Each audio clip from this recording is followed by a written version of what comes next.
Assalamualaikum warahmatullahi wabarakatuh. Alhamdulillahilladzi hadana lihadza wa ma kunna linahtadi laula an hadanallah. Asyhadu an la ilaha illallah wa asyhadu anna Muhammadan abduhu wa rasuluh. La nabiyya ba'd. Yang saya hormati dosen pengampu mata kuliah metodologi penelitian, yaitu dosen yang pertama Profesor Dr. Haji Teti Priyatna MAG, dan juga dosen kedua yaitu Bapak Samsudin Aziz Saputra MPD.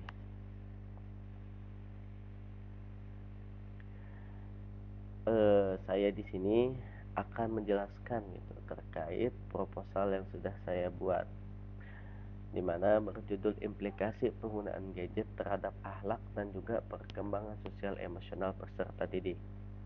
Nah, di sini menjelaskan terkait dari implikasi dari penggunaan gadget ataupun gawai ataupun HP gitu terhadap akhlak dan juga perkembangan sosial emosional dari peserta didik. Nah, itu merupakan judul dari penelitian saya pada proposal saya. Kita lanjut ke latar belakang. Nah, perkembangan teknologi digital pada era modern ini membawa perubahan yang besar dalam kehidupan manusia, termasuk dalam pendidikan dan juga pembentukan karakter anak. Gadget kini tidak hanya digunakan sebagai alat komunikasi, tetapi juga sebagai media hiburan, pembelajaran, bahkan aktivitas keagamaan, sehingga menjadi bagian dari kehidupan sehari-hari peserta didik.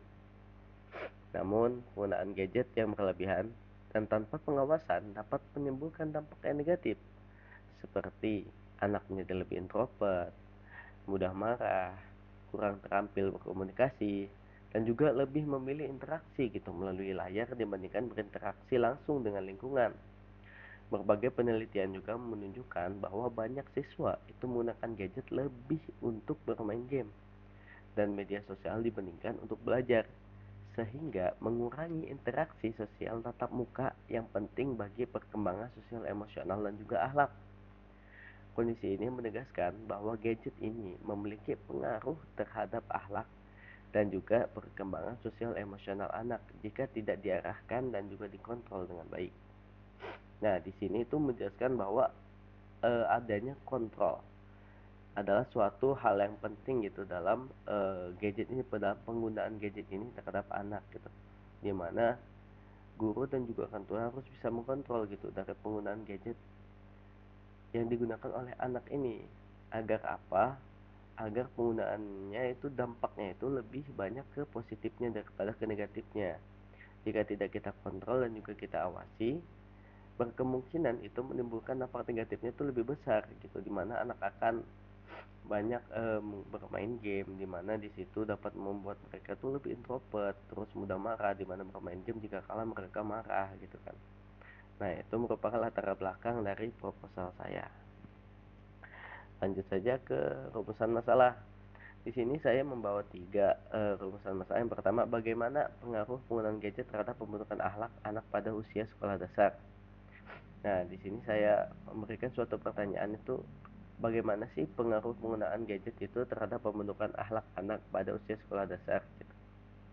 Yang kedua, mengapa kontrol penggunaan gadget menjadi faktor penting dalam membentuk karakter dan akhlak anak di era digital. Nah, di sini juga menanyakan gitu, sepenting apa sih kontrol penggunaan gadget gitu.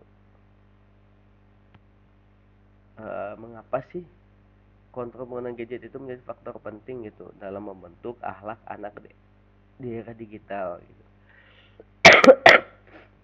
Yang ketiga, bagaimana strategi pendidikan agama Islam dapat meminimalisir gitu dampak negatif gadget terhadap akhlak peserta didik. Nah, di sini juga menanyakan bagaimana strategi pendidikan agama Islam dapat meminimalisir, apa sih strategi dari pendidikan agama Islam gitu untuk meminimalisir dampak negatif gadget gitu terhadap akhlak peserta didik gitu. Nah, itu adalah 3 rumusan masalah yang saya ambil. Nah, untuk tinjauan penelitian sebenarnya ada beberapa penelitian yang ada di proposal saya mengambil salah satu contoh dari penelitian yang dilakukan oleh Arif Rahman Hakim dan kawan-kawan pada tahun 2021 dalam jurnal Didika, membahas pengaruh penggunaan gadget terhadap perkembangan emosional dan juga akhlak peserta didik kelas 6 di SDN 4 Mas Bagik Timur. Hasil penelitian menunjukkan bahwa gadget ini memberikan dampak positif. Jadi dari hasil tersebut mereka mengatakan bahwa gadget ini memberikan dampak positif gitu, seperti mempermudah akses informasi, komunikasi, dan juga pembelajaran. Namun, lebih dominan kata mereka itu menimbulkan dampak negatif, di mana berupa menurunnya semangat belajar, kecanduan game dan juga media sosial, emosi yang tidak stabil, sikap yang individualis, serta kemerosotan akhlak seperti malas beribadah, membantah orang tua, dan juga berperilaku kurang sopan. Nah, anak-anak ini menggunakan gadget itu bisa sampai 3 sampai 9 jam gitu per hari.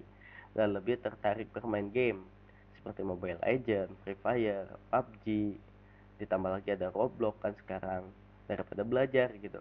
Penelitian ini tuh menegaskan bahwa penggunaan gadget itu tanpa pengawasan itu dapat mengganggu perkembangan emosional dan juga akhlak anak, sehingga diperlukan peran aktif orang tua dalam mengontrol dan juga membimbing anak agar gadget digunakan secara bijak dan juga mendukung perkembangan yang positif. Oke, ini adalah kerangka berpikir. Nah, kerangka berpikir ini yang pertama adalah penggunaan gadget terhadap siswa. Terus menurun ke bawah itu dampak terhadap. Nah, dampak terhadap akhlak dan sosial emosional dari penggunaan gadget itu apa? Nah, maka di bawahnya adalah peran pengendali, di mana peran pengendali ini adalah kita selaku calon guru, nantinya kita sebagai guru PAI, terus kita sebagai guru lah intinya ya, dan juga orang tua itu berperan penting gitu dalam mengendalikan gadget terhadap siswa gitu, dimana mereka akan dimana itu sangat mempengaruhi gitu, dimana di sini akan berdampak positif, apakah akan berdampak negatif. Nah, seperti itu. Nah, metode penelitian yang saya ambil pertama itu pendekatan penelitian, di mana saya mengambil kualitatif, deskriptif, studi kasus. Nah, di situ. Yang kedua, sumber data penelitian, yaitu primer dan juga sekunder. Di mana primer ini ya seperti guru pendidikan agama Islam, terus kita wawancara kepada wali kelas 4 yang ada di SDN 068 Sindang Laya. Terus ada juga peserta didik kelas 4 SDN 068 Sindang Laya. Nah, itu ada sumber data penelitian primer. Untuk sumber data sekunder itu bisa saja kita melihat dari RPP atau rencana pelaksanaan pembelajaran, terus dari dokumen sekolah, ataupun dari sumber tambahan gitu dari internet. Nah, teknik pengumpulan data saya di sini menggunakan wawancara, observasi, dan juga dokumentasi. Oke, lanjut. Untuk teknik analisis data, di mana di sini Anda menggunakan reduksi, analisis, dan juga penarikan kesimpulan. Nah, sekian mungkin presentasi dari proposal saya. Mohon maaf jika ada salah-salah kata. Wabillahi taufiq wal hidayah. Wassalamualaikum warahmatullahi wabarakatuh.